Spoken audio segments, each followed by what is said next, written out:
In the name of the Father, the Son, and the Holy Spirit. Amen. Ooh, good and gracious God. Just so grateful to be here with a friend. Be here to hopefully talk about you and just ask that you watch over us today and give us the grace needed to tell our story, tell my story, and let others be impacted to come to know you a little bit more. In Mary's name, we pray. Hail Mary, full of grace, the Lord is with thee. Blessed art thou among women, and blessed is the fruit of thy womb, Jesus. Holy Mary, Mother of God, pray for us sinners, now and at the hour of our death. Amen. Father, Son, Holy Spirit.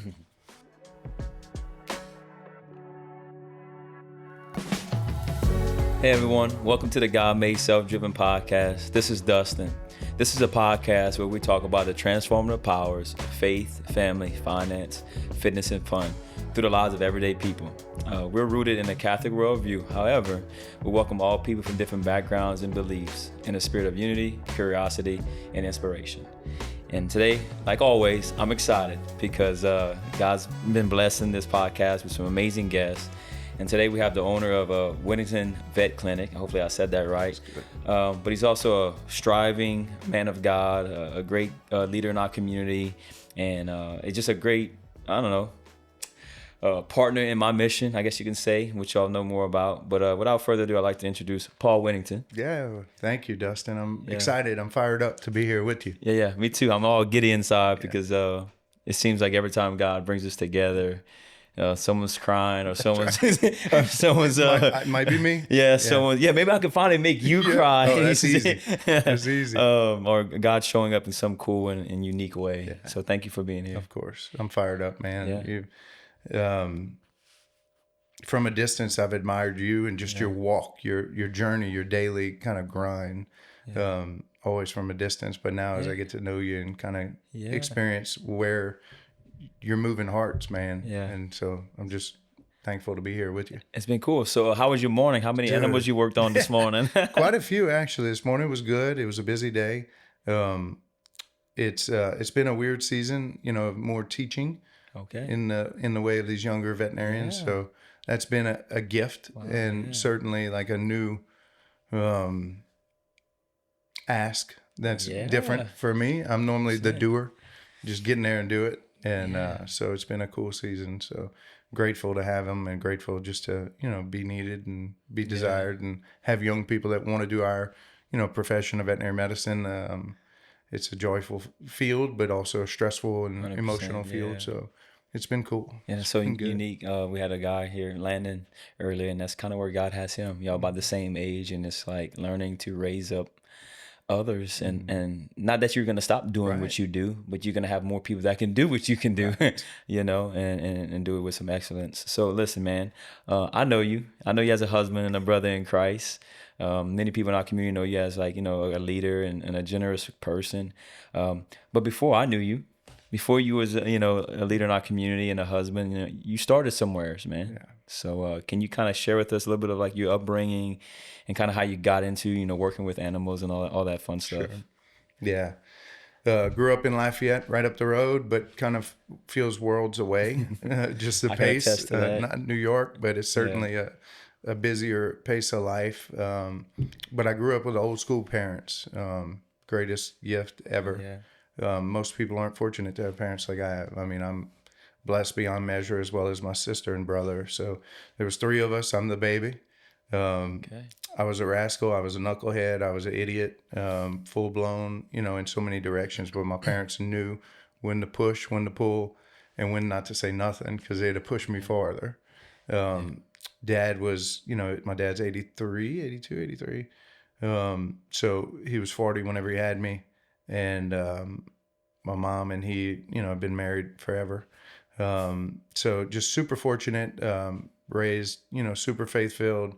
We didn't miss Mass. My dad was in the seminary for a while and then, discerned out once he met my mom and other women, is what he said.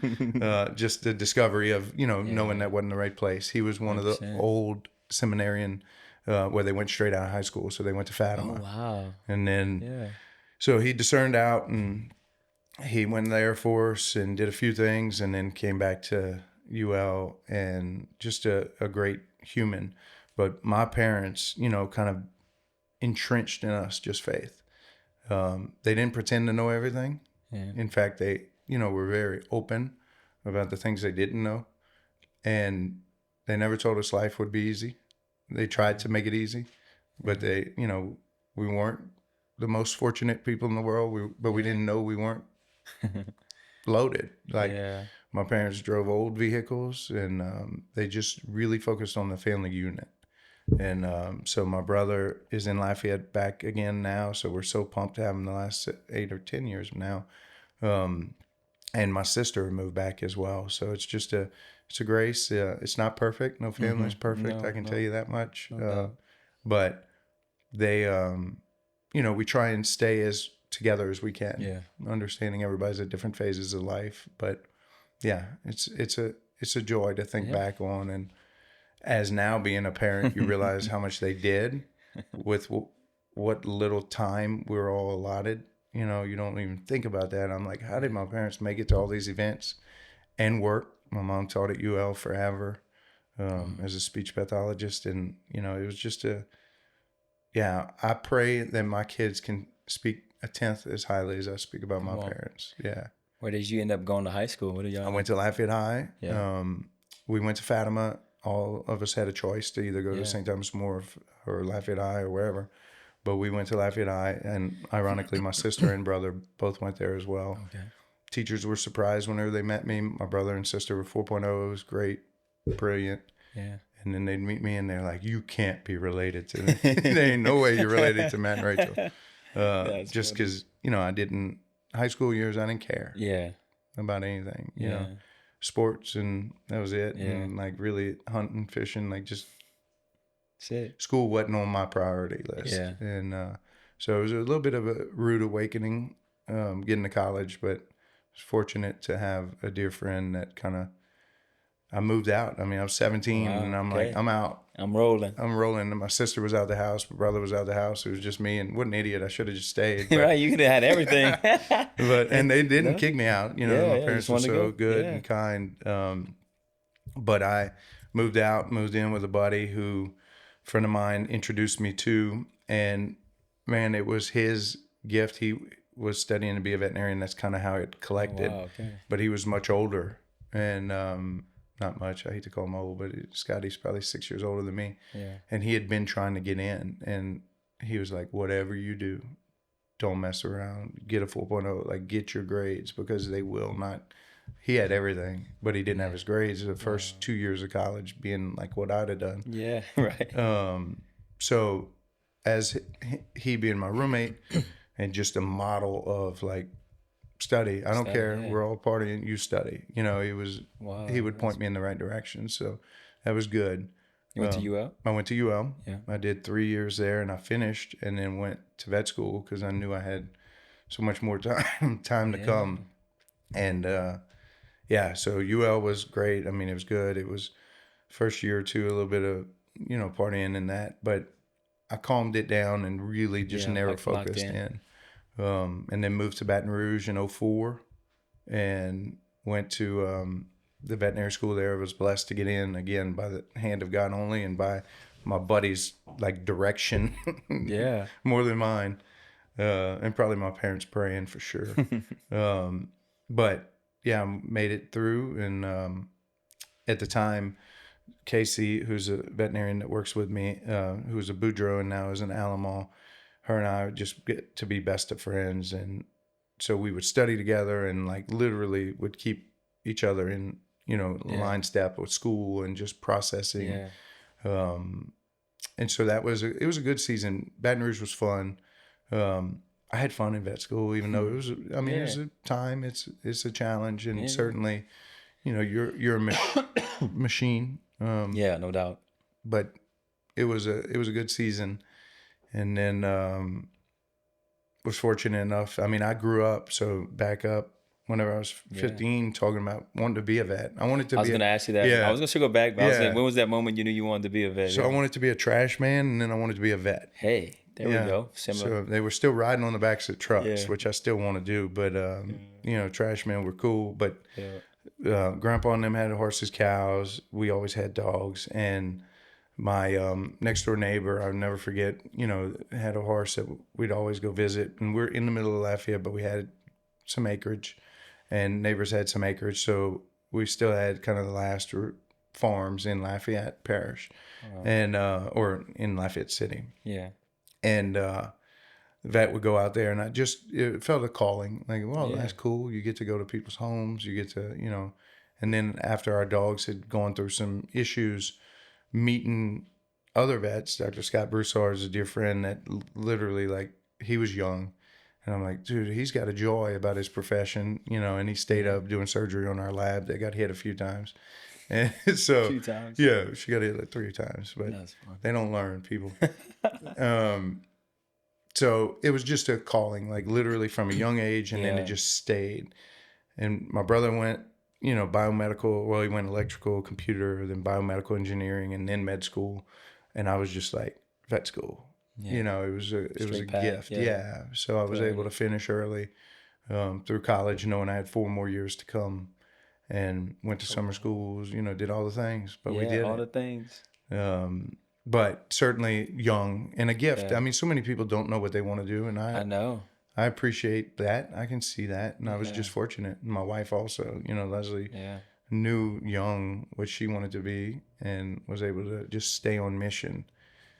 And I empathize with people that can't. I get it. Like, because you don't know what God's calling you to be or what your, desire is. Yeah, it's confusing. But I was lucky. I was one of the fortunate ones. So you kind of, we'll go this vein first. I usually go to a different vein, but you mentioned her. So you go to vet school, you're in Baton Rouge. Again, I know you as a married man, but I don't know anything about you up until that point, So when did you and Leslie meet in this journey? I was in my 3rd year of vet school. Oh, in vet school. Yeah. So I was single man until vet school. Well, I had a long-term relationship with a friend. Who were still great friends. And then she went to law school. I went to vet school, and life has its way and beautiful way of like saying, all right, next. And then here comes Leslie into the picture there, 6 months, a year later. And so she was, ironically, I didn't want to go out that night. She didn't want to go out that night, unbeknownst to me. Buddies came back from Iraq because that was in the middle of all the stuff. Wow. And so they were like, you got to come. So we went eat crawfish, and then we went to the varsity. And baby. Let's go, baby. Let's go. And so I met her there, and, the rest is history. Many years. That was 2006, April 21st, 2006. So many moons ago, but I can't let you off the hook that easy though. Like, how did that night go? How did you meet her? Of course. Yeah, I got to get the details. She chased me all around the bar the whole night. I figured. Couldn't get away from. She couldn't get away from you. No, I walked in, another friend, Emily, was in vet school with me, and a dear friend, and she was like, "We're gonna set you up. We're gonna, all these things." And I'm like, "I'm good." I said, "The only 2 girls in this whole bar I would ever talk to are those 2 sitting down." And she's like, I said, you know what? I'm going to talk to him. So I just went sit and talked to him. And she said, I swore I had class. Leslie was like, I thought I had class with you because like you were just comfortable. You're just talking like, hey. And so long story short, I just walked up and talked to him. So you hadn't known her before? Never. Oh. Never. Love it. Yeah. No, just walked up. Hey. Just talked. Yeah. What's up? So, That's awesome. That's how it went. So got her number, called her the next day. Let's go. I was studying Barnes and Nobles, I think. And she's like, 337, that Lafayette dude's calling already. But, no way. Yeah. See, back in the day, you just call right away. No text. No DM and no text. That wasn't even Razors. That was like Nokias. I was like, straight call. Yeah, what are you doing? Yeah, the good days. No Facebook stalking. No. Yeah, no, like not vetting them out before we text or before we call. Nothing. Just, hey, we're going to figure this out. Nothing. Man, this generation is lost out on some. Maybe so. I think times. So, but I don't know if I'm right. But, I know. At least bravery. Yeah. Awesome. So y'all start dating. Is there a moment that you remembered in that process of dating, courting, whatever word you would like to use, that you're like, all right, this is it? Pretty early. Yeah, pretty early. Yeah. I mean, she was as kind as they make. She was nice. She was kind. She was beautiful. I mean, just checked all the joy. boxes. Yeah. She had joy. I mean, she was leaving for a senior trip. to go to Europe for a few weeks. And, you know, there's no talking back then. Like, you didn't have a data plan. That's wild. And so, but we reconnected that summer. And then she waited 1 year to get into dental school. So we had time together in Baton Rouge, which was meaningful and good. Because then after that, we were in separate spots for quite some time. So you did long distance for a while. Yeah. Okay. Yeah. It was interesting and good, you know, healthy, but also challenging within its own right. Yeah. Well, I'll kind of my brother just kind of is in that right now. And I guess before we move on, like I'm sure there's some people out here listening that might be in those situations or might be fearful of getting in those situations. What's a couple of things you remember y'all had to like learn or develop to kind of trust. I mean, trust is something that's easy to say and not perfect. No one's perfect at it. I would say, obviously, she was in a professional program. I was just finishing it. And so there was that season of, like, I knew they were actually studying. Right. They weren't, you know, they weren't running the roads. But certainly, I would say, you know, trust and just being aware of what it took for me to get through that school and how many nights you're studying. And you know, you're basically oblivious to the world for those 4 years. You know, you're in your own intense program, so you're not as aware of what else is happening. So it was easier for us because I understood that, she understood, she was in it. Yeah, because you coming out of that, she's going into it. Right. Yeah.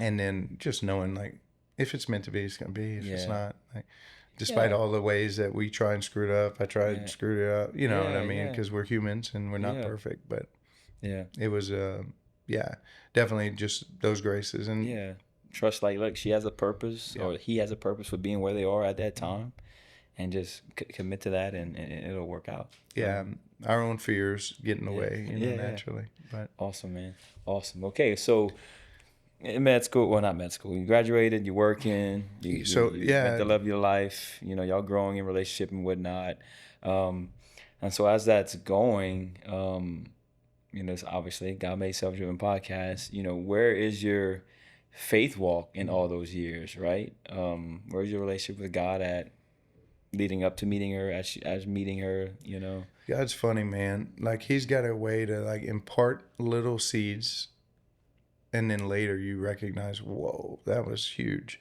So the same buddy that helped me, you know about veterinary school. Yeah. So I'm graduating high school, and they invite me to go on this muscular dystrophy camp.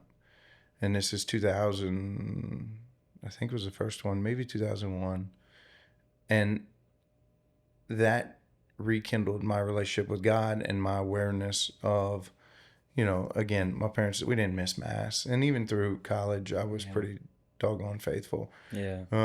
Vet school, very faithful, but, like, present. Yeah. But not necessarily, like, I understand. You know, in it. I knew, you know, but did I walk with Jesus? No, I knew him. I knew I'd go see him on Sundays. But the muscular dystrophy camps. What about that? This was basically a week out of every summer that you took care of a guy or a girl. Obviously, guys take care of the guys that have muscular dystrophy, and you're basically their parents for a week. And that was an awakening for me, being 17 years old, in charge of now this kid, Justin Rogers, who I pray is in heaven. I'm pretty sure he is. And his, you know, family to have that kind of trust to allow me to take care of their kid for a week. Wow. And then, you know, the each year thereafter, like, it just grew.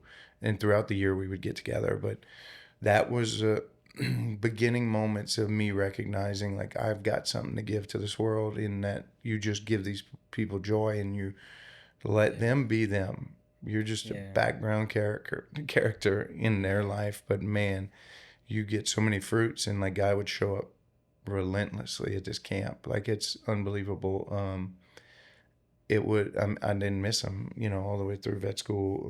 Wow. Until Justin had 1 year without me, just with the way the seasons worked. But so they can go from the time there, I think 8 maybe, but now it's like 10, 12 till 21. It was 18, but now they bumped it up.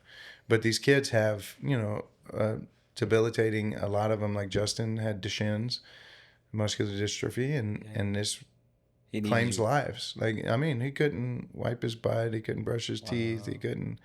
The first year was better than any other, but you watching him at the pace of like way too fast, just lose it. Lose the ability to physically do anything. But their mind is perfect. So it doesn't affect their mind at all. And that's hard. Yeah. So that camp, you bring out these fruits of your heart that your parents tell you about, that you're, all the things that our faith has taught us of how to serve, how to be Jesus's hands and feet. But like whenever you get to do it, then you also get to see the fruits of it. And dude, like these kids, I have no doubt, are the only reason like I have what I have in this world. Like I know they're praying for me. I know they are. Yeah. They are, they're incredible. Yeah. And they're normal at the end, 22-year-old, and it's loss of life, and like they have experienced things that we'll never experience. But yet they still like have this vibrant joy. Articulation of life. And even though they can't do what anything we can do. I mean, it's incredible. But those years were formative. It formed your heart and your mind. All of them. And then the people you meet through that process, like just to see, I mean, their contentment resounds on like their kid just continuing to breathe. Yeah. Not be the star athlete, not be the perfect kid in school, not be like, they're just content. Like, and that's something that I've like racked my, heart, like still not there. But they're great. I mean, it was a gift. So those seasons, I would call it slingshot, whenever I'm at the camp, whenever I'm around those kids, I'm all about God. And and I watch miracles after miracles happen with these kids. Like too numerous to even sit here and recount. I mean, I told Justin one day, we were outside of Best Buy in Lake Charles. I said, if heaven's so real, dude, it's like that car alarm just going off. Boom, car alarm goes off. It goes off long enough that I unload him out of his chair, put him out of the truck in his chair, go to Best Buy, come back out, it's still going on. Like on and on and on. Crazy stories. Like you can't make these things up. Yeah, just supernatural experiences. Because it was during the time when he's like arguing with his life, Yeah. Cool. So, and then, anyway, no, I can go on for I was just wondering. So, serve people is what it taught me. Like, that's the gift. Yeah, and he's already kind of pinging me like, where you are in your life now, and things you've been through and going through as a family man. Yeah. And so you meet your wife, and has she aided in that process of the faith walk? Were y'all able to do it together? She's Catholic. Oh wait, I forgot about that. I went ahead of it because I forgot about that. You helped on that. So it's cool. It's I was really in my interview mode right there, right? I totally forgot about all those things. So, Les was Methodist. And at that time, I'm going to Christ the King. I've got Father Tanvu, who's a priest there at the time. And, as we're starting to date, I'm like, what the hell is a Methodist? So I'm going to ask him, what the hell is a Methodist? And he asked me a series of questions, but he's like, do they go to family services every weekend? Yes. Does she openly pray? Yeah. Are her parents faithful? Are they practicing? Yeah. He said, Paul, they're that close. Like, don't worry. Don't let that be what stopped you, And as if I'm like this picture of Catholic, like worried, like so stupid. I was for knowledge. Yeah. You just, but maybe there was some pride in there too. Maybe there was some, what is this? Like, and certainly now I know that's laughable because she's way more holy than I'll ever be. But, in those moments, you're like, what the hell is this thing? And, I had friends growing up. Asbury was getting big at that time, if you remember. Maybe you don't, but Asbury was a big Methodist church and lovely people. So it was never something that drew us apart. If anything, it was, we'd go to both all the time. Like, that's what we did. It was just normal questioning. But so she was certainly open to anything. Yeah, and yeah, no, that's great. But there was no big decisions made. We didn't have kids yet. We were just dating, so we just walked alongside each other. And I was pretty frequent at 10 p.m. mass just because it was the last thing of the day on Sundays, and it was nice for a college campus. And but we go in the middle of the day to Methodist, so it felt like 2 days apart anyway. But that's good. Yeah, good. And so, well, I kind of know some end of the story, so I don't want to, So y'all, we're out of vet school. Yeah. We're married. Come out. I'll go one quick.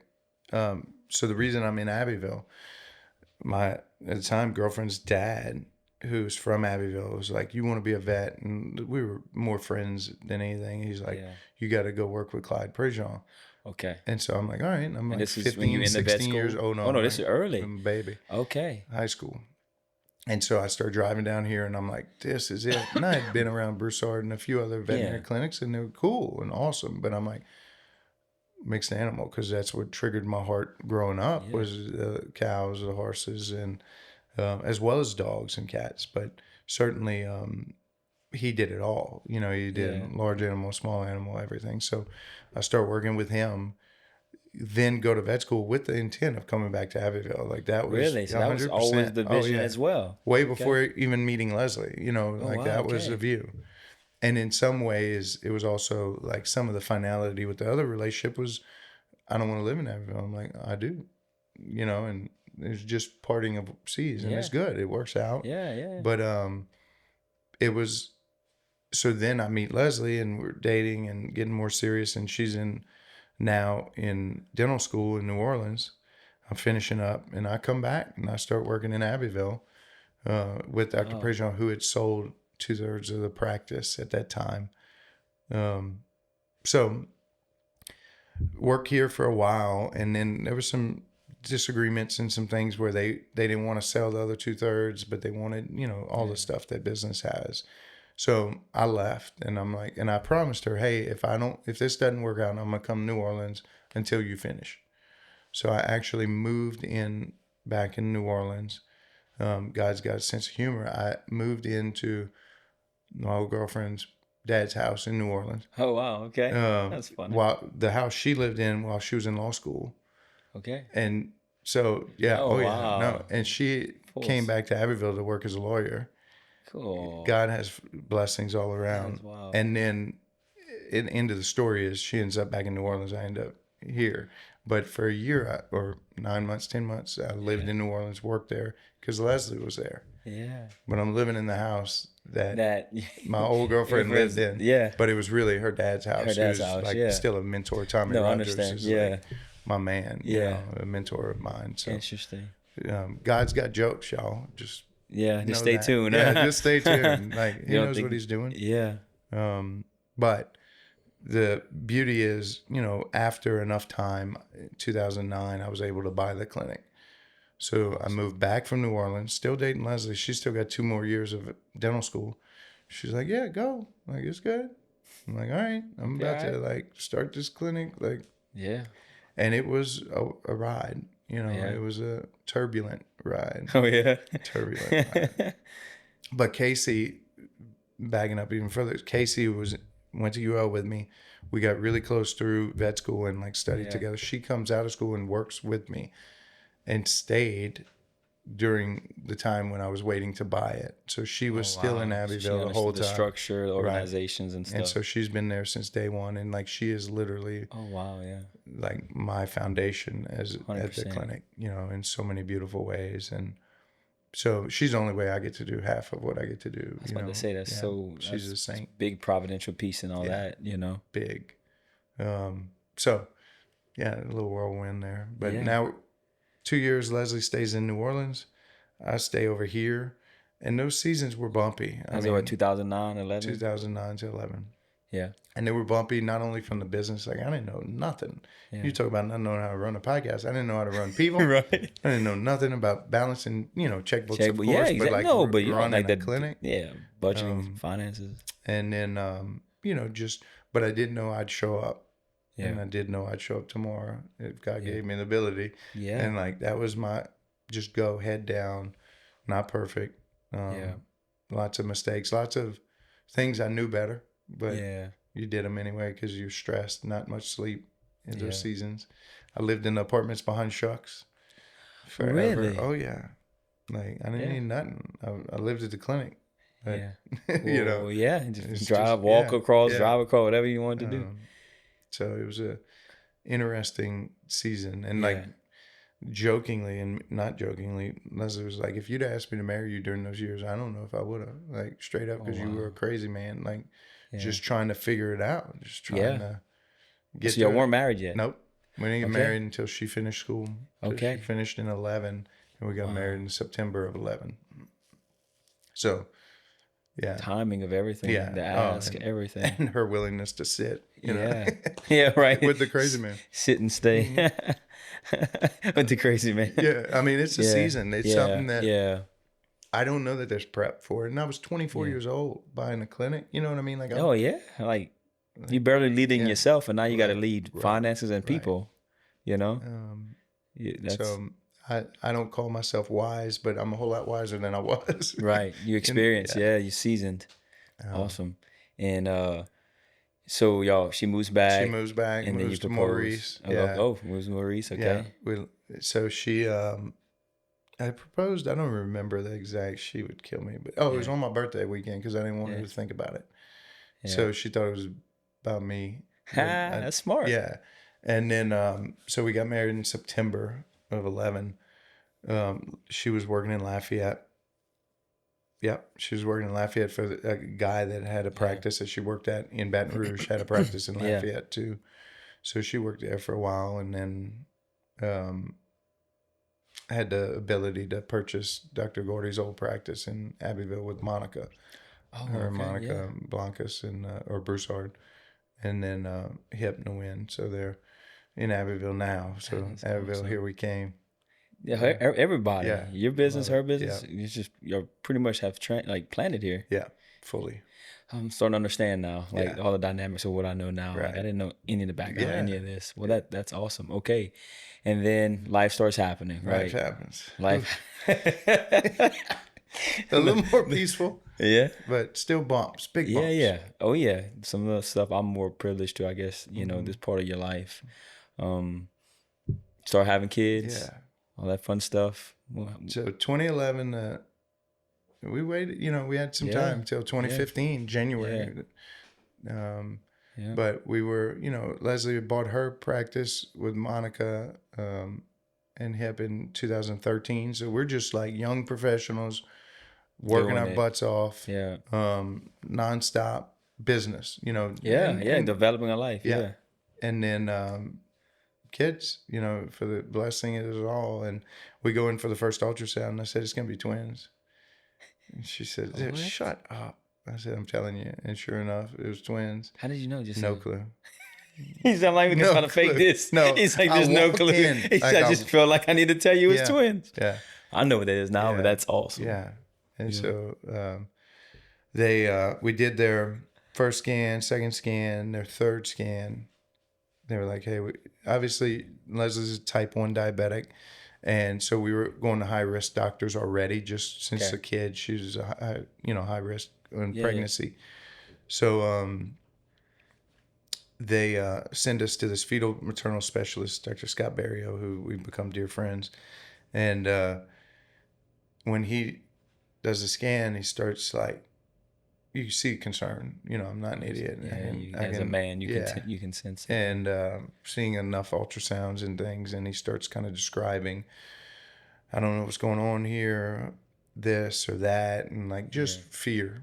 And he's like, you want to do samples and decide, on life? And I'm like, no. Oh, wow. He said, I was glad you said that. And I said, no, I don't care. Like, it is what it's going to be. Yeah. Wow. Like, we don't care. Like, let them come out however God wants them to come out. Yeah. And so that was the first, it rocked us. Yeah. It was real. It was like, wait, our babies aren't going to be perfect? Yeah. Like, what you mean, God? Like, we don't deserve perfect babies. Yeah. And then so she goes into, I was hunting, I'll never forget. And she goes in, like her mom called me freaking out, like, your wife's in labor. I'm like, what? this is in January, and they weren't due till the end of April. Oh, wow. And I'm like, nah, like, what you talking about? Like, it's good. I'm going to come home. So I drove home. We go to the hospital, and Dr. Barrio happened to be working on rounds at Women's and Children's. He's like, look, it's showing, like, it looks like she's going to early labor. And I'm like, what? So it was a Sunday morning. And they put her in the hospital, give her all the magnesium and all the steroids and things for in case the babies do come out because they're so early. Yeah. And we go home maybe the Tuesday. And then Wednesday morning, I was looking at x-rays with a NICU nurse, ironically, and for her dog at the office. And my mother-in-law calls again. She's in labor. I'm like, what? We just got out of the hospital. What you talking about? Yeah. So hauled butt, got home, and she's in full labor. Oh, wow. Amniotic sacs out. And, oh, wow. Yeah. So I pick her up. I don't think she had shoes on. I don't think took her out of the bathtub, picked her up, put her in the car, and drove 100. I texted Dr. Barrio, she's in labor, be there in 10 minutes. And we were living same neighborhood on Oak Creek, but get to Women's and Children's in 7 minutes. Wait. By the grace of God only. Yeah. I knew if they came out early, it's over, so deliver 7 minutes. Yeah. Don't arrest me now. I think there's statute of limitations on that, man. But that is pretty profound that you were able to even keep that speed without getting anyone. You know what I'm saying? Doubt. So many things. No doubt. That's what I'm thinking of as well. Pulled in the wrong way at Women's and Children. Carried her. Straight in. Dr. Barrio was running from his office. Dr. Monte.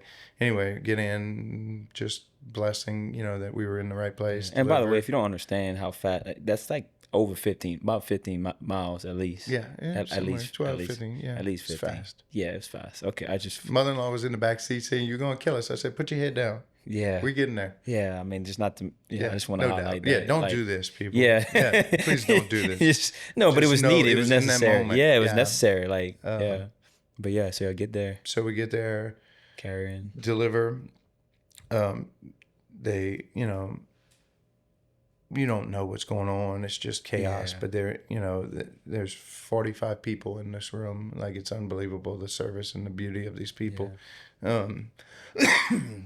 NICU teams took them, and they went straight on ventilators and straight on, 90 plus days in the NICU. So that was an interesting season, of course. Grasping on God, my parents are out there praying. I know they had an army praying, 100%. But we're just like, what is this? Yeah, like what's going on? What is this? Did we do something wrong? Yeah, why you have those natural fears, but I got past those pretty quickly. Whenever we walked into the back NICU area, there were literally like 5 people I knew. Like, it was unbelievable.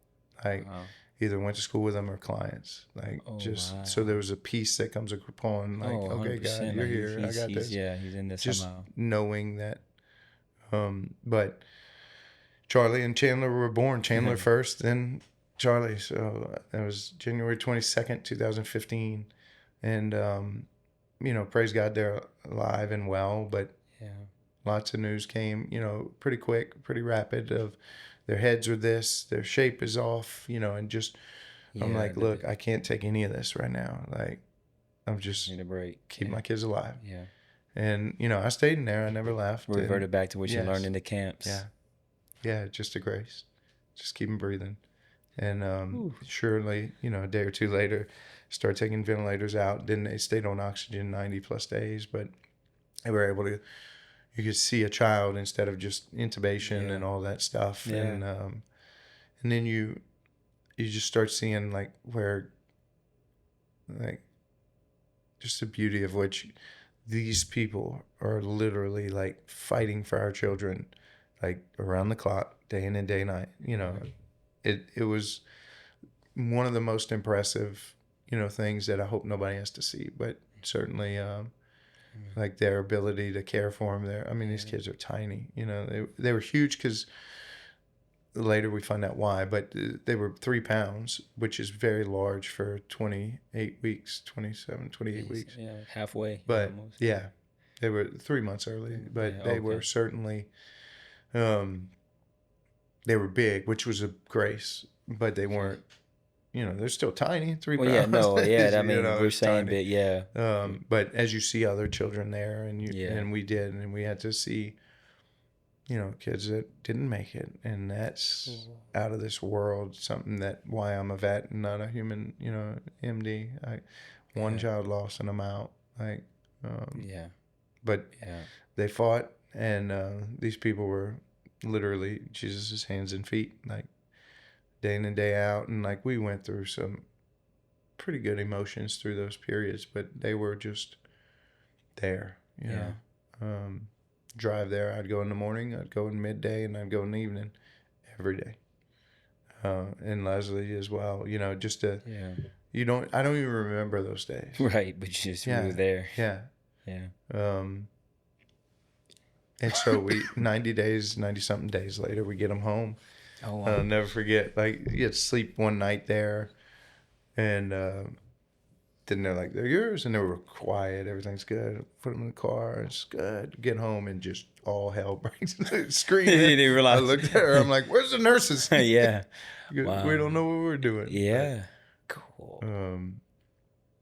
And so lots of testing because of, their heads, and they ended up naming it, saying like they had genetic tested them, they had done everything, and they said it's just craniosynostosis, which basically means the sutures of their head, the skull has growth plates, and the sutures were fused.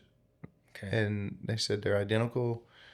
We're pretty sure because they were in separate sacs, but they later confirmed they were identical. But for the first, 6 months, and they're like, you need to start meeting with head surgeons. And I'm like, what? Wow. And they're like, yeah, like now. The brains are in a pressure. One of them has large ventricles, Chandler. One of them doesn't have much, ways for the brain to expand and grow. Okay, and they're in such rapid growth phase. But they kept, and they told us, like, what they knew was that it was just this physical ailment. So we're researching, and I honestly, mother-in-law researched a lot. Yeah. Thanks, she was in the headspace she could. She was a nurse forever. And just so many graces. But we end up meeting these people out of Dallas. We met with people here. We met with people in New Orleans. But none of them had the experience of working on the severity to the level, like they would do 6 or 7 a year. But then all their sutures were fused. And so we meet a guy, Dr. Furon, out of Dallas, that basically this is what he does. And he does 300 a year. So we drive up there, and at 10 months old, they have their first surgery, head surgery, and they're literally, under anesthesia for hours. I think it was 7 or 8 hours, 9 hours. Prior to them even leaving the NICU, they had hernia repair, inguinal hernia repairs. And they kept saying, like, there's something. We just don't know what it is. But God knew better than to give us all of it at once. Like, let me just... give a little bit. Oh, yeah. So I had those surgeries, but then we go to Dallas, have the first surgery, and I'll never forget it. The night before, like, we're screaming at each other. My mother-in-law, my wife, and I, like, we're all on edge, freaked out. We have 2 beautiful kids.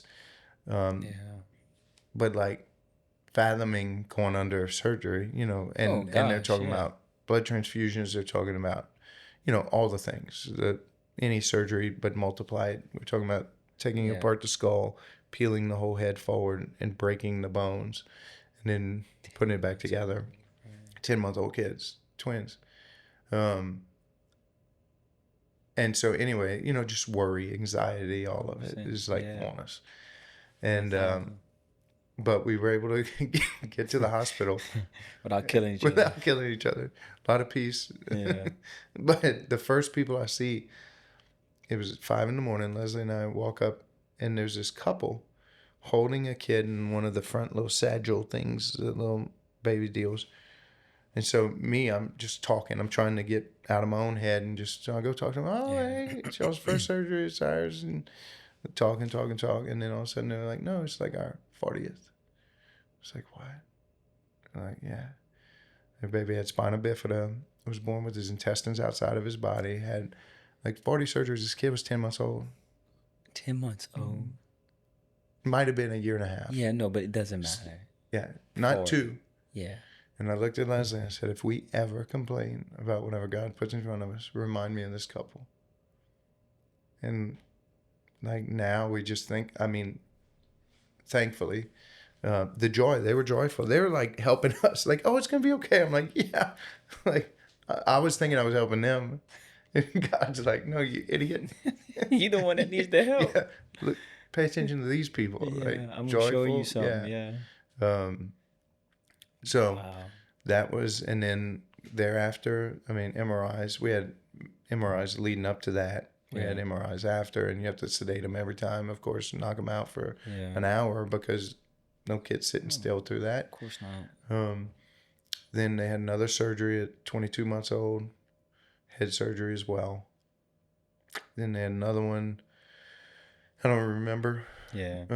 Multiples, but, and then we thought we were good for a while. Every year sleep apnea, ear surgeries, eye surgeries, like we've had it all, but we thought it was till 14 because this craniosynostosis basically said at 14 your head is developed, it's as big as it's going to be. It's good, yeah. So in our mind, 14. Let's get to 14. That's all we got to do. Let's get to 14. And not true. Yeah. Yo. told you it's your time to cry, not mine. Yeah. You always got me to cry. Yeah. No, it's good stuff. Purification. Yeah, it is. So we the last surgery was head surgery was December 12th of 2023. Our Lady of Guadalupe. Oh, wow. And guy finishes surgery, Dr. Piron, and he's like, look, I sat at my desk and he saw this email of this genetic convention happening in Dallas. He's like, I want to invite him in. And I'm like, sure. Like, of course, they've been tested. But he's like, there's something else. Like, they're too identical. They have something else going on. I said, all right. So they come in, meet, and take all kind of swabs. And that was December 12th, 2023. January 20... I don't remember. Yeah, date's not important. They find out. They call us. It was actually an adoration. And they found out what it was. It was this syndrome called Loeys-Dietz. Loeys-Dietz. There's many ways to pronounce it, but it's a genetic connective tissue disorder that basically affects everything in their body. Every ligament, every artery, every structure of the, everything, skin, muscle, everything. And they're like, they both have it, of course, because they're identical twins, and they have the most severe type. I'm like, all right, okay. And so we start, in that moment, I was on an Acts retreat, and I'm like, all right, let me look at this. And then I'm like, no, I'm not looking at this. Like, I'm gonna look at it whenever I get back. Yeah. And so they basically told Leslie, look, you've got to get them to Texas Children's as soon as possible because this condition causes aortic aneurysms in 9-year-old boys. And my boys had just turned 9 that week. So we go and we're like, our kids are perfectly healthy. What are you talking about? Like, they don't have it. Sure enough, they both had it. No way. And prior to, had we not found out, most kids are perfectly normal and boom, dead. Oh, man, come on. But by the grace of God only, wow. they find this out. And so we go to Texas Children's. This is 2024. And like whenever they told us, I'm like, you gotta be kidding. got me. I'm sorry. Like, yeah, I was trying to hold it real. I was trying to be professional and like dude, be the one that's real. not. I'm And like, I know you right when you saw my eyes. yeah. I'm like, man, I'm sorry because we were talking and being friends at this time, and I'm not knowing the full scope of what's going on, and I'm yeah, it's real. I'm worried about my car note. Me too. No, I know, but you were good. much, and I'm, it's us. It's us. Look, we can only handle certain things, and like that's I what know. I know. God knew if He'd have gave us all that on that first day, goner. No you way. hear me? Done. Yeah. Who knows? Yeah. I don't know if there's a big enough bottle out there. If there's enough, you know what I mean? Piece by piece, Lord. Thank you. Yes. Even amongst this suffering, thank you for just leading me piece by piece to this. He knows. So yeah. And through the grace, like the times He shared these things, like one of us was always in this perfect state of like accepting it. The other one not. But like then vice versa, it would shift. Like even up to the days of surgery, like one of us is at peace with it, understanding it needs to be done. The other one maybe not. Yeah. Meaning Leslie and I. But like it was always these graces that you don't make that up. You can't. So we go and they tell us you need surgery like now. And we're like, all right. So we basically moved to Houston for a couple months, and they did Charlie's surgery first.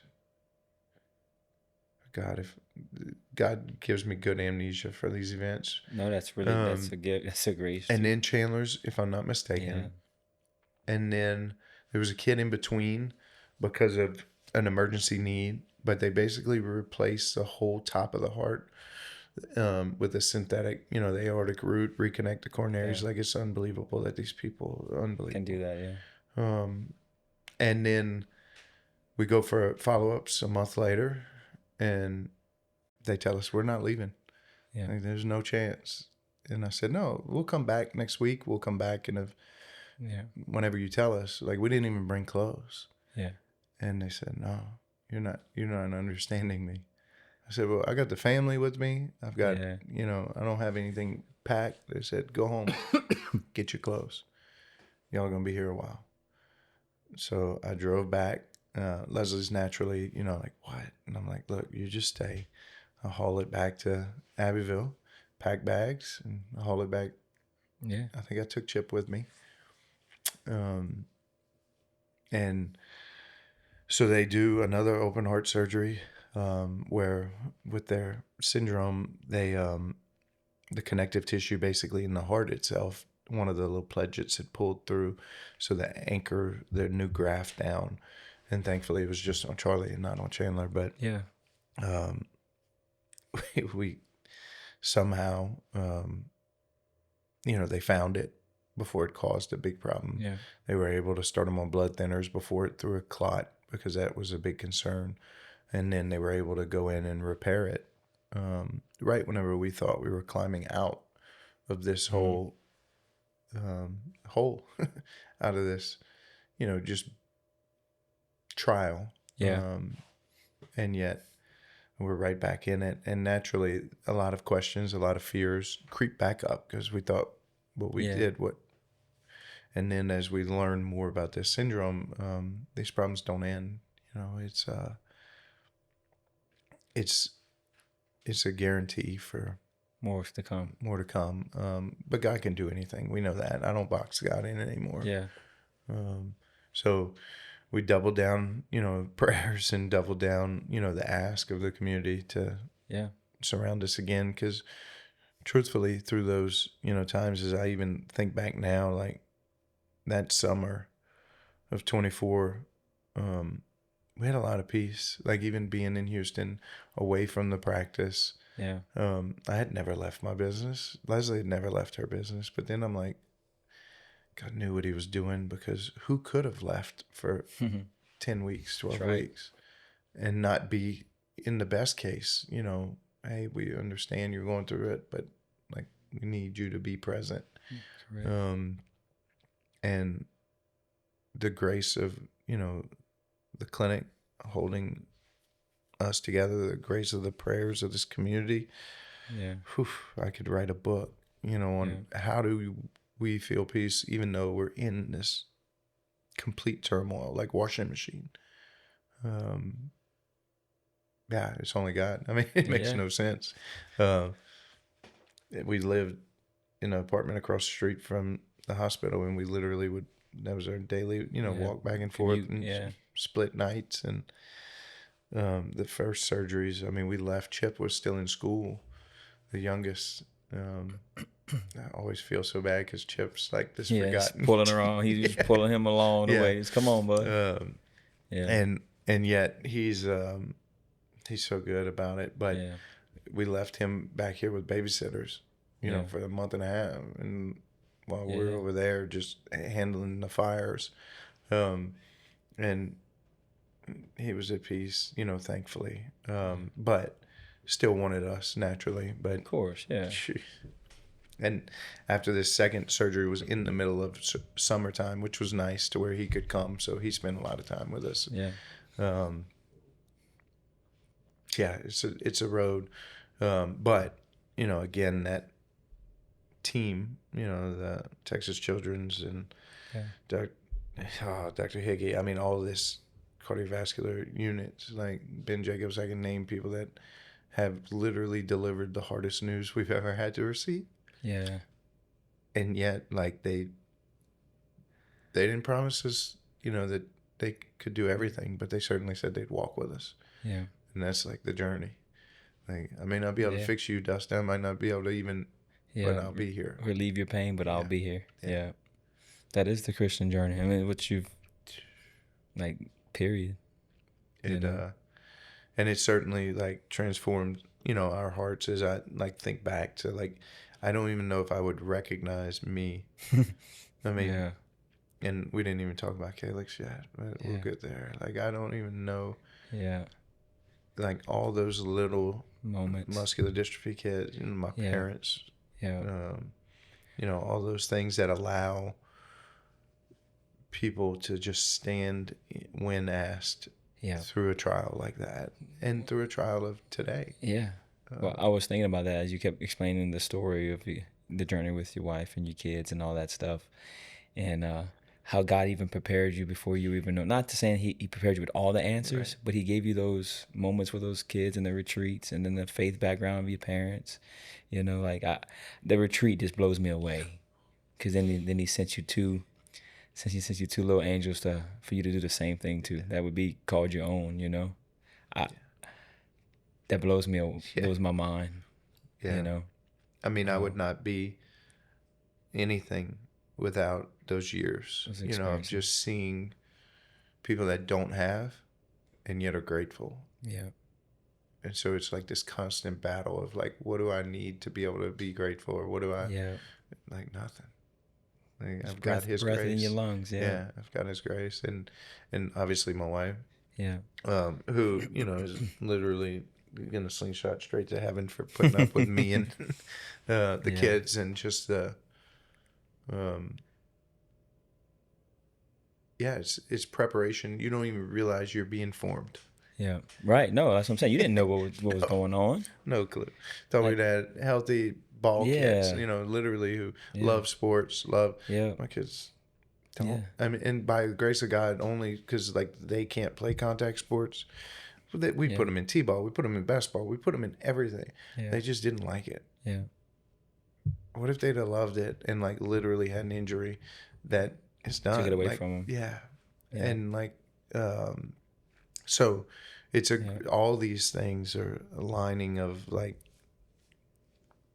us not thinking what we needed, like, because I thought I needed the kid that would do XYZ or would be XYZ or would. And now I'm just grateful that they have breath in their lungs, literally. I will never, you hear me? I will never forget that. You hear it for the rest of my life. That sentiment of gratitude. Yeah. And, like, as a mom, parent, just make sure my kid has breath in his lungs. Like, whoo. Yeah. What? Until they don't, and then make sure you got them, pointed in the right direction. Exactly. You know what I mean? God. Yeah, that's good. Oof. Yeah. Yeah, I mean, it's heavy. I mean, it's beautifully heavy. Yeah, exactly. And the team of doctors, all of it. Like, these people, his hands and feet, like you said. Yeah. Service. And so, I mean, you mentioned him earlier. I didn't even know you wanted to go there. I can go anywhere. You know what I mean? But I mean, pretty much. I mean, your life with your family. That's a lot in itself. You know, people can learn a lot from that and gain from that. But I'll just real quick. The journey continues, as does everyone else's journey in this life. Like it. Yeah, I think that I was looking for a stopping point. Right. It's not. There's no stopping point until you get there. Yeah. I was looking for a peace, thinking it was further ahead instead of it's being in today. I was looking for a check, like a box, like here, we did that, like we did the surgery thing, or we did the and God knows, like I'm such a knucklehead. Once I'd have done it, I'd have been like, look at what I did, instead of, hey man, like no, you're gonna like walk hand next to me, because otherwise you will be lost, and like I have to force that upon you in ways that you'll eventually thank me for. And that's where we are now, is like thanking them for these children, obviously from day one, but like now the ask is that they may need intervention far beyond my years, you know, and God willing to give them that. And they may not be able to do the things that you thought was of this world. Like, they may not be able to own a veterinary clinic. Who cares? Like, it's more than that. It's deeper than that. So it just, I didn't mean to cut it off. It's just an awareness that we have come to. Yeah, and a lesson he's taught you. And I think that a lot of people are praying that program that way. We want to get to that check mark, that mountaintop, that I can just put this to rest, or I can just be done with it, or whatever it is. But it's like, God's like, no, I'm not giving that to you. No. Not because I don't love you. Right. Because this is, in a way, going to be better for you, you know. I would have abandoned him. Yeah. I know me. Yeah. I'd have claimed victory. Yeah. So I was telling a young man that, I say young man as if he's not like my peer, but at Reds, which I laugh as I say this because you get, anyway. It's just weird. I didn't even meant to set it up that way, but as I'm thinking, like at Reds, I'll just say that, and I'll just leave it at that.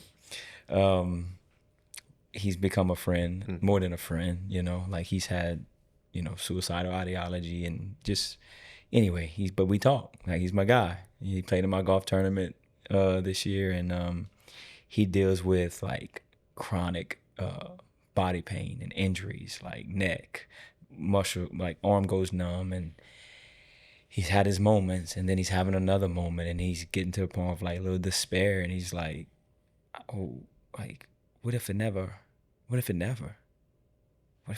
does? Like, I'm getting to the point like it may never, and he has me working at a gym, but yet he doesn't allow me to work out at the gym, you know?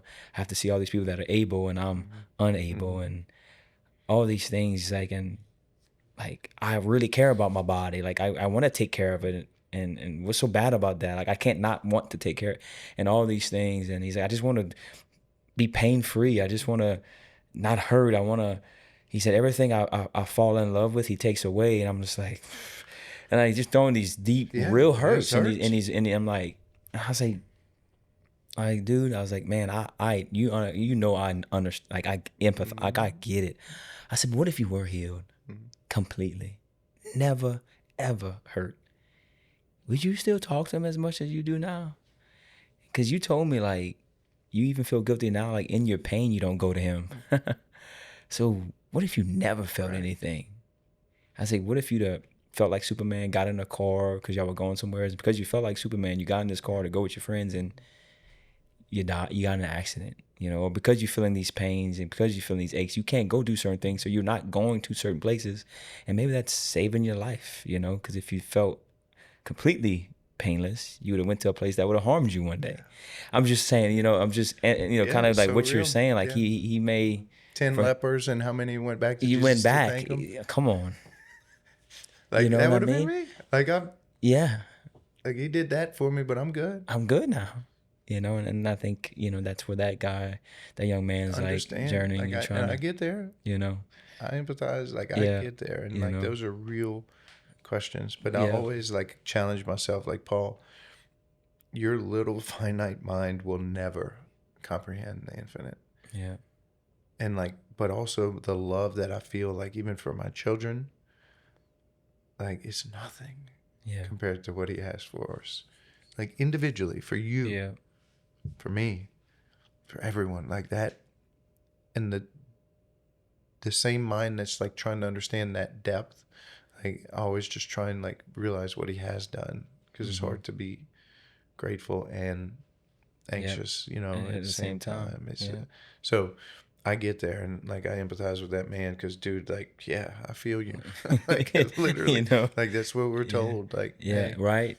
It's literally, but instead, what good father wouldn't like take it from their kids if he knew that was the best thing? Like, I would do it, but the truth be told, like, I can't. Right. Yeah. Like that's hard. Because like, who wouldn't just go and, like, your kid's burning, you know, you're gonna go in and get them. Yeah. Well, like, God has set it up in such a way I can't.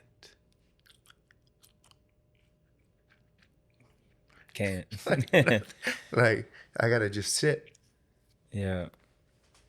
And we can do research, we can, you know, pray, we can, but like, men so often feel the need to like do, like, I gotta, all right, I can, no, there's nothing I can do. Like, mothers are great at sitting.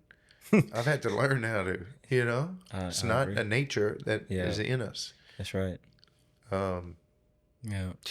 And that's a lifelong, like you said, that's a lifelong lesson. We're not gonna, so that dude, like, I empathize with that. Yeah, like, correct. Even in whatever the battle, like, chronic pain is real, man. Yeah. I have watched it eat people. Yeah. And I'm not sure I could handle it. So God, thankfully, like, as of now, hasn't put me through that. But I've been through seasons where I was at a chiropractor every day for years. But I certainly, like, I think what he needs more than anything is just a brother. Yeah, that's what we do. Because that's what I'm doing with my kids. I'm just walking alongside them, encouraging them, trying to lift them up, trying to let them know they're not defined by their bodies, you know, which is wild. That's exactly what he's going through. Yeah. Like, you are not your body. We're a perfect combination of both. Like, certainly God gave us better than the angels. He gave us our 100%. Bodies, and like, we got to respect it. Even though seasons I do better than others, but like, we're not defined by it, you know. And like a weird thing, not a weird thing, like something I'm thinking of right now, like, but even your son's bodies right now are being perfected. Sure. Can you imagine that? Way more perfect than if they were a star athlete. Yeah. In my eyes, you know? And like, in people that have reached out and like prayed for my kids. And they're getting closer and closer to, just like me and you're getting closer and closer. Like, our bodies may seem like our bodies aren't perfect either, even though we can do things. But the closer we get to heaven, the more perfected our bodies are actually become. And so, even if they look, because they're not going to stay that way. In mind, exactly. You know, one day they're gonna get to run the fields with us, and there's more of a surety for them than us. Way more, you know what I mean? There's more of a surety for them that they get to you know, for sure. than our wretched selves, you know. Some hard truth, but it's real. It's not easy to accept, people. I can tell you that, but. You stay close and just, you know, truth. It pierces everything. It lights up a dark room. It is like in your bones, you know it. And it's just, sometimes we don't want to hear it. And I didn't want to hear it. I didn't want to hear that we were about to go down this battlefield. I want the perfect life. Comfortable life. Comfortable, exactly. So, but I don't know many people that are comfortable, that are completely happy.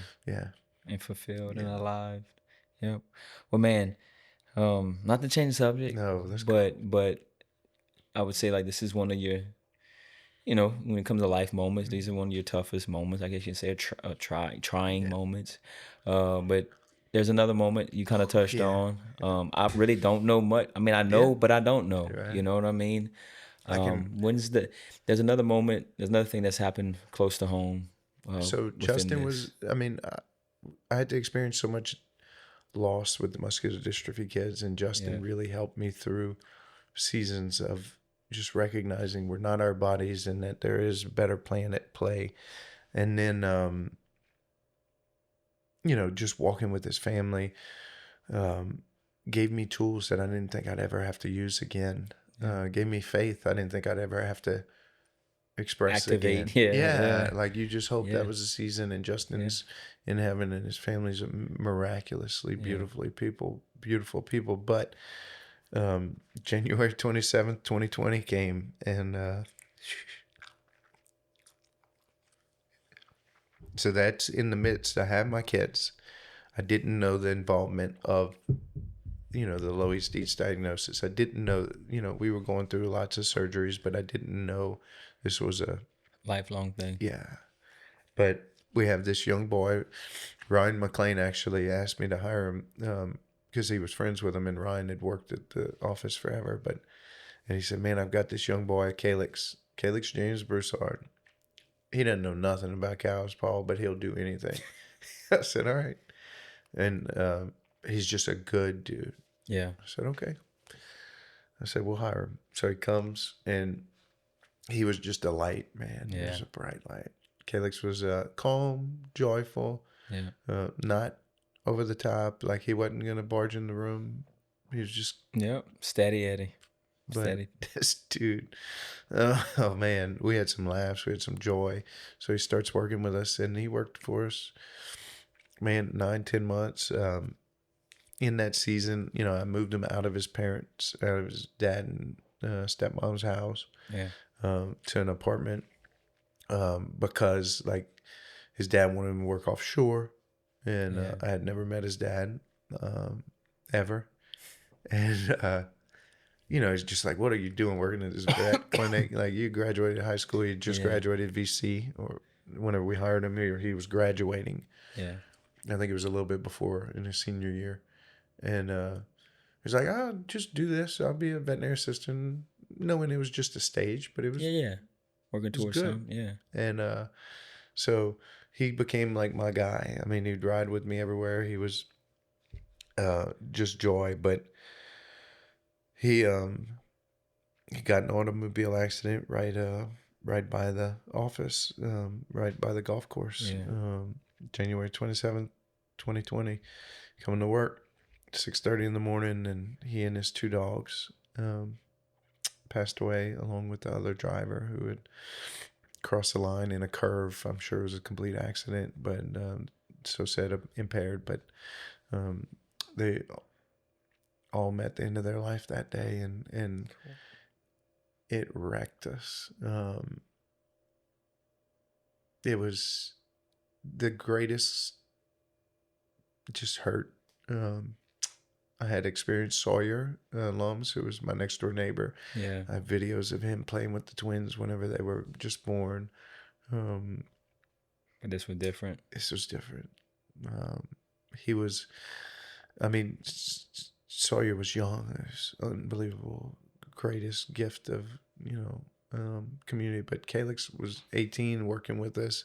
Yeah. And you get to know an 18-year-old different than you get to know a neighbor. Right, yeah. Who's working with you every day. But through Calix's passing, we learned so much about this kid that, he was in every circle. He was the light. He was just the truth. He was the kindness. He was he was just the joy. And Calix's gift to me personally was he reinvigorated like a lot of my faith. Like he stirred up my need to not only like say it, but mean it. Yeah. Because when I found out how deep Calix walked with people, older, younger, he was a good light. And he wasn't perfect, but he was certainly more perfect than I was at that time. And it certainly like helped me realize what would it be? What would be said about me? What would be said about the clinic? Would they aggregate on a field? Would they talk about, how they witnessed Christ through us, me? What they did through Calix, and certainly, unbelievably, he had the ability to transform people's hearts in this passing, which is often, it's a season. Maybe people miss him, but not like this vibrant, joy. And this dude, he was calm, but he didn't worry about much. He was content, which is something that I find is so elusive even for me, just to be content where we are in this season. And through it, Bubba and I, the guy who I moved out of his house, became the best of friends. And witnessing a father lose a child and then grow in his faith. That's been wild. It's the most unbelievable testimony for God's grace, and also how his plan is so much bigger. My finite mind can't understand it, but if I just step back, I can start to see it. And Bubba's like a saint, man. This dude has transformed his life and his heart for the community, for the very community that his kid taught us about, and I remember the Kaylee McLean, who was another, young girl in our local friends, Ryan, remember, was the one that brought Calix to me, and then, he loses his niece. And all of these hurts, all of these things that we call horrific, to see the fruits of the faith that grows from it, and to see God can do anything with what we think is tragedy. He can make a community transform. And he did it for my clinic. He did it for my heart. He did it a depth, I needed to know more. I wanted to know more. But I also needed to rely on him more, because it was, even in having these kids, at that point, it was going to be coming, just 4 short years later, that I start getting these heavy newses and these more, and the understanding of what you're about to be in. And no, Calix, I mean, and I'll be honest, so I'm starting to understand now, when I came in to the forefront of your life and stuff like that, I would have to say I didn't even know that until really now. It was probably because of Calix, no doubt, because of what you began to create with Bubba in our community, with y'all's cook-offs, and with the fundraising golf tournament, and the mission the mission of generosity you started to develop. I mean, that's pretty much how we met. It was, and we were doing them before. We were just doing them for animals. Right. Yeah. I didn't realize that. I didn't even know that. No, it's so good. Wow. But we didn't realize these other needs we could benefit, and hearts we could stir. Yeah. Cool. And so now I'm like, what are we doing? We got to make this movement of the heart impactful to other hearts. Not just animals who bring us so much joy 100%. And love and unbelievable. But there's deeper, and that's what Calix, he lives for his animals. And yet there's deeper needs out there. And certainly so we conjoined it to other causes. It's crazy. And I'm not going to go into that, but I'll make a long story short. For what we mean by Calix and kind of allowing Paul to come into my life in a indirect way through his passing, is that I was struggling in my own little island as a man, and dealing with losing a loved one, and I thought I was gonna get through this. I mean, it's been a while. Losing a loved one, not knowing how to deal with it, not making the best moral choices that I had always been making, because the pain was just getting too much for me to just accept with faith. And so I was struggling with finances, being in ministry and serving our community. And so I was thinking about, just bailing out. And then Paul, because of his reignited faith through the passing of Calix and the directed mission they had, he reached out to me for lunch, and which many people know, 2-3 years ago, reached out, and y'all did a golf tournament for my ministry. And it was I'm trying to use the right word so I don't go to crying, but it was a very crossroads moment for me. It was a huge catalyst to get me into adult ministry. And what I mean by adult ministry, me becoming a greater adult in the faith. I never wanted to do anything like that in my community because who I had been in the past and who I still was at the time. And, woe with me to ask someone to support someone making some of those mistakes, knowing that I needed to do it because I'm in ministry, but just never. And God pressed on your heart to stand in the gap for me. And so I'll never forget that, man, that God actually had to press on someone else's heart to believe in me more than I believed in me. And it's pretty humbling, and it's something you don't really forget, as a man when someone does that. I was like, well, man, if Paul's willing to take the arrows and the gossiping and all that on my behalf, and I can't do it myself, because Paul sees the truth and because he sees the truth in what I'm trying to do and what I'm doing. Man, I need to grow up, and do it myself. So thank you for, allowing your relationship with Calix to grow you into that type of man, because it has helped me grow. Because, the glory story, right? Yeah. The fruit of this, right, is that now I'm 3 years in of doing that tournament for my ministry. And I just believe a little more.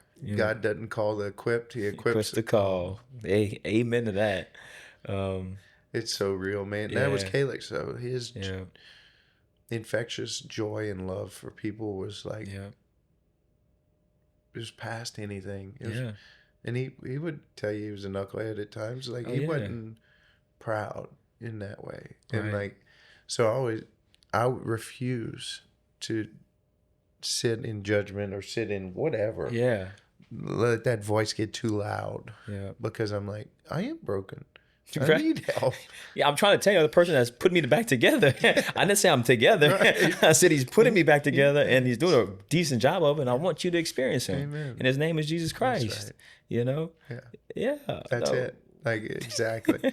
Like, none of this higher than thou, or you ought to, like, don't follow me. You listen to where God is calling you individually and how he's asking you to serve individually. Like, it's a living Bible because it's speaking to you. It's a living church because it's speaking through all of us. It's you start realizing that so many people get hung up on things that they just don't act at all. Yeah. They rather disappear. And there was plenty of seasons in my life. Like, if I didn't have people compel me, but now it's like, I want to be that force for joy and truth and determination, but also like, let's go, invigoration. Like, let's go, we got this. Like, who's gonna stop? That's right. If we're in his shadow, like, what are we like? And there's plenty of times where you're not far away, but like, but when you get back to it, but when you're in the shadow, or you're fighting to stay in the shadow, like, who can be against us if he is for us?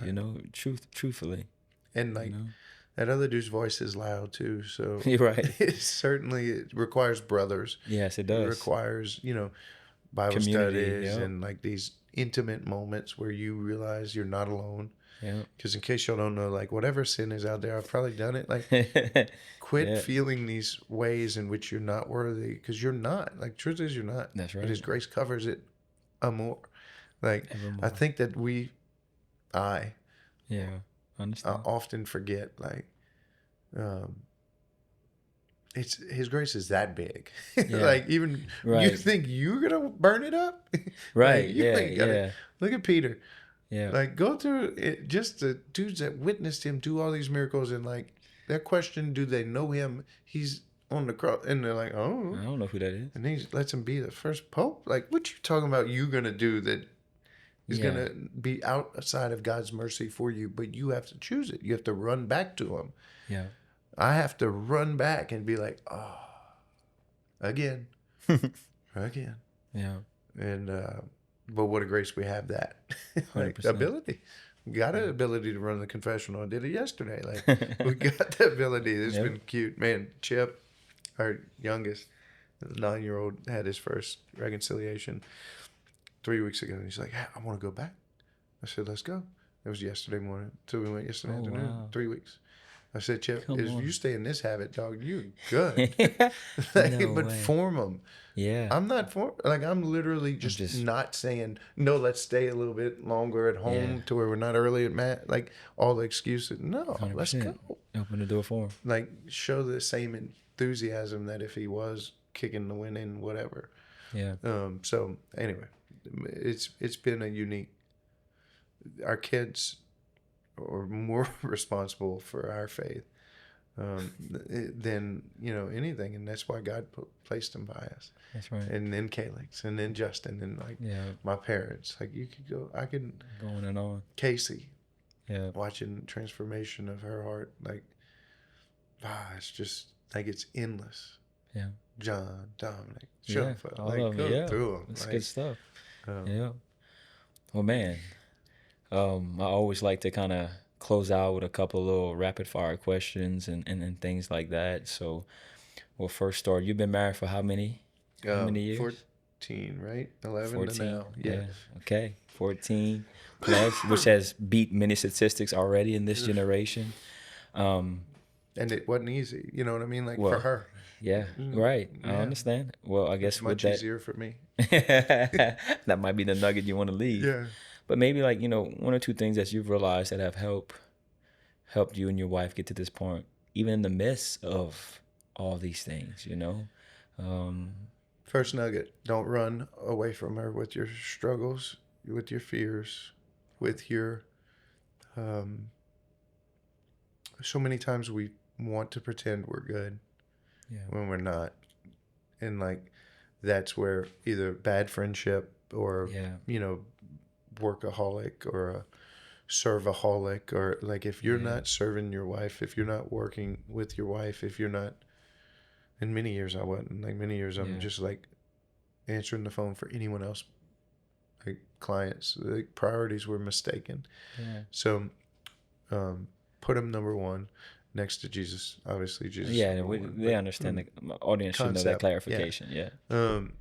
But certainly, like I would say, also, whenever you're scared, whenever you're broken, whenever you're fearful, whenever you don't know how you're going to expand, or whenever you don't know how you're going to deliver hard news to an employee, or whenever you don't know how you're going to handle the kid's next surgery.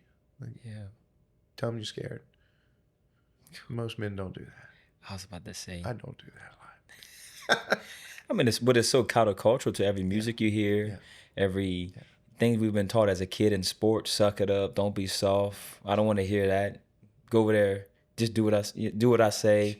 No, which great to extent. Absolutely. To a lot of for life, for achievement, for pushing through success and accomplishment. Yes, but for loving someone unconditionally, no, sir. Yeah, you need.